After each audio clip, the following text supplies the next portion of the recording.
V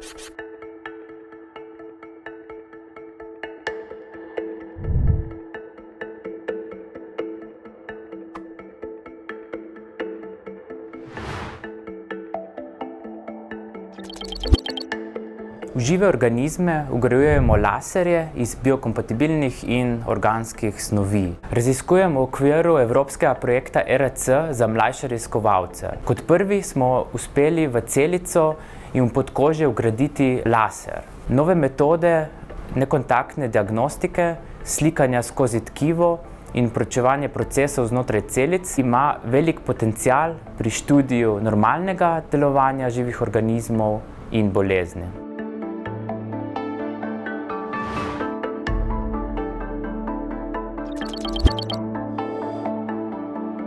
Sem bivši tenisač, trener in selektor Davis Cup reprezentance ter trenutno direktor slovenskih teniških reprezentanc. S kolegi razvijamo aplikacije za zdravje, diagnozo in pomoč bolnikom s kroničnim srčnim popuščanjem. Doktoriral sem iz optimizacije in strojnega učenja, kar sem kasneje s pomočjo umetne inteligence povezal tudi z aplikativnimi raziskavami. Tako lahko danes najboljšim tenisačem in tenisačicam pomagam s svojimi analizami v iskanju vzorcev v teniški igri.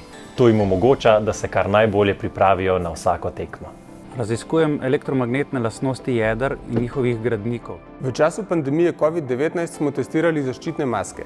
Sodržavljanom smo želeli pomagati razumeti, kako naj vzpostavijo varno okolje zase in za druge. Poučujem na fakulteti za matematiko in fiziko in vodim mobilni radiološki laboratorij, ki v okviru civilne zaščite zagotavlja ključne kapacitete za posredovanje ob jedrski ali radiološki nesreči.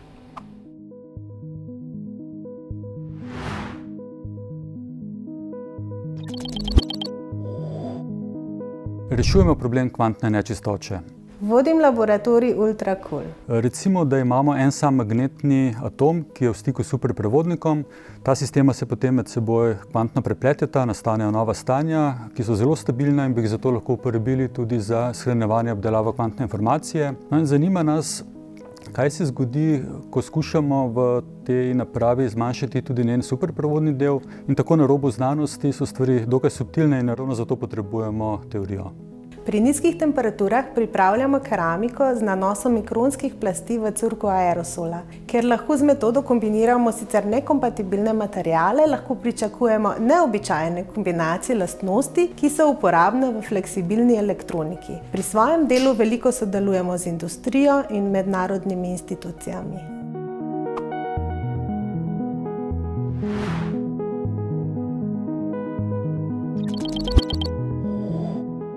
Svojo karierno pot sem začel na Inštitutu Jožef Štefan ter kot asistent na fakulteti za matematiko in fiziko. Inštitutu sem se pridružil kot mladi raziskovalec. Moja zgodba na inštitutu se je pričela na dnevu odprtih vrat, ko sem obiskoval prvi letnik fakultete.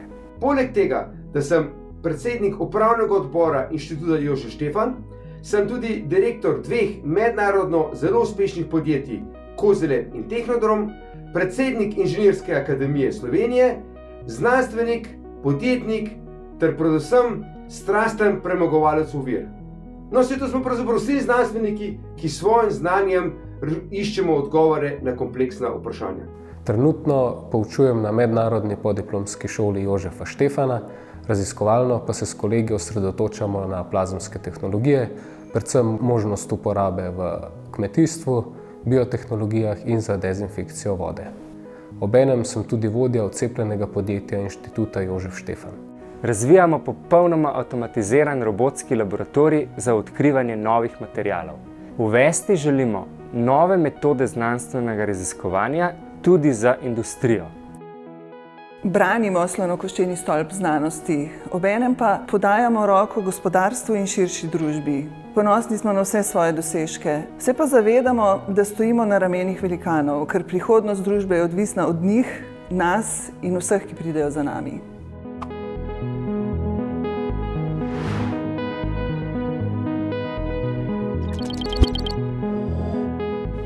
I always wanted to be an explorer and a mother.